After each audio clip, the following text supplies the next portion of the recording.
नमस्कार, यूकेबी न्यूज के आज के इस बुलेटिन में आपका स्वागत है। मैं हूं प्रियंका। आइए नजर डालते हैं अब तक की कुछ खास खबरों की ओर। कल शाम उज्जैन दक्षिण के विधायक डॉक्टर मोहन यादव का नाम मुख्यमंत्री के लिए जैसे ही फाइनल हुआ था, पूरे शहर में उल्लास छा गया था। मुख्यमंत्री डॉक्टर यादव कल गरिमामय कार्यक्रम में शपथ लेंगे। शहर में आपके गीता कॉलोनी स्थित निवास पर सुरक्षा व्यवस्था के भी चाक चौबंद इंतजाम किए गए हैं, जिसके तहत स्थायी रूप से वहां गार्ड को तैनात किया गया है तथा आपके निवास के आसपास की सुरक्षा व्यवस्था को सुदृढ़ किया जा रहा है। सिर्फ इतना ही नहीं, बल्कि मेटल डिटेक्टर से हर आने जाने वाले व्यक्ति की जाँच भी की जा रही है। देखिए, जो नव नियुक्त मुख्यमंत्री महोदय हैं, उनका निवास थाना जीवाजीगंज क्षेत्र में है। तो वहाँ पे सीएम साहब की घोषणा होने के बाद वहाँ सुरक्षा व्यवस्था बढ़ाई गई है, जिसके तहत वहाँ पे स्थायी रूप से गार्ड लगाया गया है और जो निज निवास हैं उनका, उसके आसपास सुरक्षा व्यवस्था को सुदृढ़ किया जा रहा है। अब खबर आलोट से। आज लोकायुक्त टीम ने एक बड़ी कार्रवाई करते हुए पटवारी हल्का नंबर 27 प्रियंका सोनी को 8,000 रुपए की रिश्वत लेते हुए रंगे हाथों गिरफ्तार किया। जानकारी के मुताबिक आलोट निवासी भारत सिंह चौहान ने अपने पिता के नाम से जमीन खरीदी थी और नामांतरण के लिए आवेदन दिया था।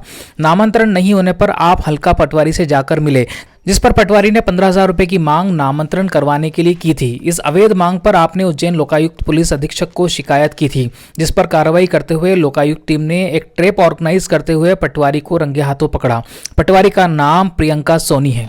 ये आवेदक है भारत सिंह चौहान, पिता प्रहलाद सिंह चौहान आनंदगढ़ आलोट के रहने वाले हैं। इनके पिताजी प्रहलाद सिंह ने 1 बीघा कुछारी जमीन आनंदगढ़ में क्रय की थी।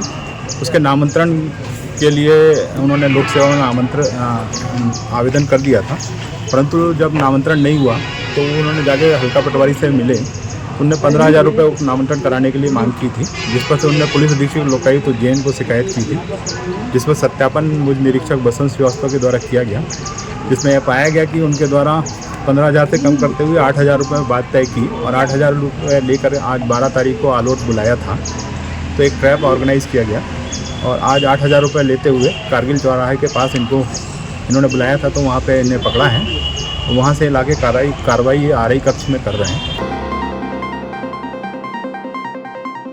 पुलिस द्वारा समय पर कार्रवाई न करने का खामियाजा कई बार लोगों को नुकसान वहन करके उठाना पड़ता है। कुछ ऐसा ही मामला प्रकाश में आया है, जिसमें पुलिस द्वारा चोरी गई बाइक की 50 दिन तक एफआईआर न लिखने के कारण अब बीमा कंपनी ने क्लेम देने से इनकार कर दिया है। जानकारी के मुताबिक महिदपुर रोड निवासी पिंटू नामक युवक पेशे से मजदूर है। उसने जैसे तैसे लोन पर गाड़ी उठाई थी और बड़ी मुश्किल से हर महीने 2,600 रुपए से अधिक की किस्तें जमा करता था। युवक का कहना है कि जब से गाड़ी चोरी हुई है, पुलिस ने उसे बार बार चक्कर लगवाकर बहुत परेशान किया है। अगर पुलिस ठीक से काम करती तो उसे क्लेम आसानी से मिल जाता। आवेदन दिया था मैंने, फिर तो वो आवेदन उनने मतलब दे दिया कि ये तुम्हारी रिपोर्ट है ये, मतलब फिर बाद में उन्होंने बोला कि तुम्हारे सब 50 दिन बाद होगा ये काम ने। कैसे आपकी बाइक चोरी हुई थी? कैसे आपने बाइक ली थी? क्या हुआ था? गाड़ी मैंने ली थी, लोन से ली थी मैंने, तो फाइनेंस करी थी। तो वो बीमा वाले मेरे को बहुत परेशान कर रहे थे। गाड़ी गुम गई। गाड़ी घूमने के बाद मैंने एक आवेदन दिया था, तो आवेदन में वो यही बोल रहे थे कि यही रिपोर्ट है। अच्छा। बस वो 50 दिन बाद आना ऐसे ने बहुत लालच दिया मेरे को, बहुत परेशान करे। हाँ, 50 दिन तक बहुत परेशान करे। तो फाइनेंस वाले हमारे को मतलब रिजेक्ट कर दिया। वो क्लेम आपने लगाया तो फिर अब क्या हो गया? क्लेम में क्या हुआ? क्लेम में बस यही आफत आ रही कि तुम्हारे ये रिपोर्ट क्यों लेट क्यों दी। बीते दिनों उज्जैन शहर के यातायात को सुव्यवस्थित बनाने के लिए आम लोगों की भागीदारी के साथ ही एक मुहिम शुरू की गई थी, आपका शहर आपके सुझाव, जिसमें शहर के अलग अलग एज ग्रुप के लोगों से सोशल मीडिया प्लेटफॉर्म्स पर शहर के यातायात को लेकर सुझाव मंगवाए गए थे।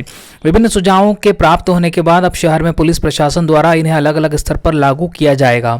यातायात सुधार के लिए करीब 800 से अधिक सुझाव पुलिस को प्राप्त हुए थे, जिसके आधार पर पुलिस ने 250 पेज का एक डॉक्यूमेंट तैयार किया है। आज कंट्रोल रूम पर पुलिस के आला अधिकारियों ने कई बिंदुओं पर चर्चा कर शीघ्र ही इन्हें यातायात सुगम बनाने के लिए लागू करने की बात कही है। तो लगभग हमने एक नंबर दिया था और एक हमने ईमेल आईडी दिया था। सोशल मीडिया के जो हमारे प्लेटफॉर्म से उसको हमने बताया कि इस पे आप सुझाव दे सकते हैं। तो लगभग 200 लोगों से ऊपर और 800 सुझाव ऐसे थे जो विभिन्न माध्यमों से हमारे पास आए और जो डॉक्यूमेंट हमारे पास तैयार हुआ वो लगभग 250 प्लस पेजेस का था।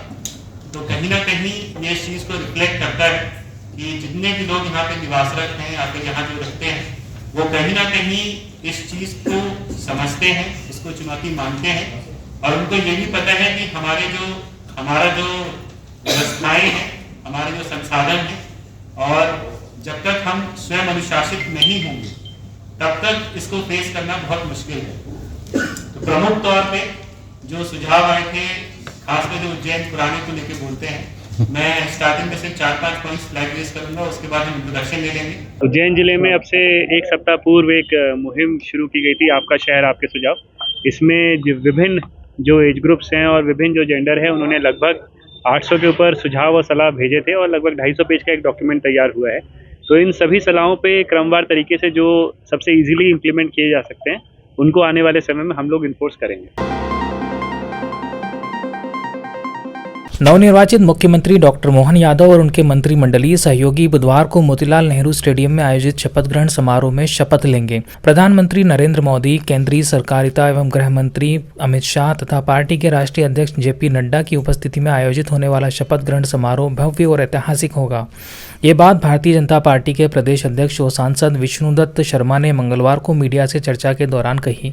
इसके पूर्व प्रदेश अध्यक्ष ने पार्टी पदाधिकारियों के साथ कार्यक्रम स्थल पर चल रही तैयारियों का जायजा भी लिया। आज के इस बुलेटिन में फिलहाल इतना ही। कल फिर मुलाकात होगी, तब तक के लिए नमस्कार।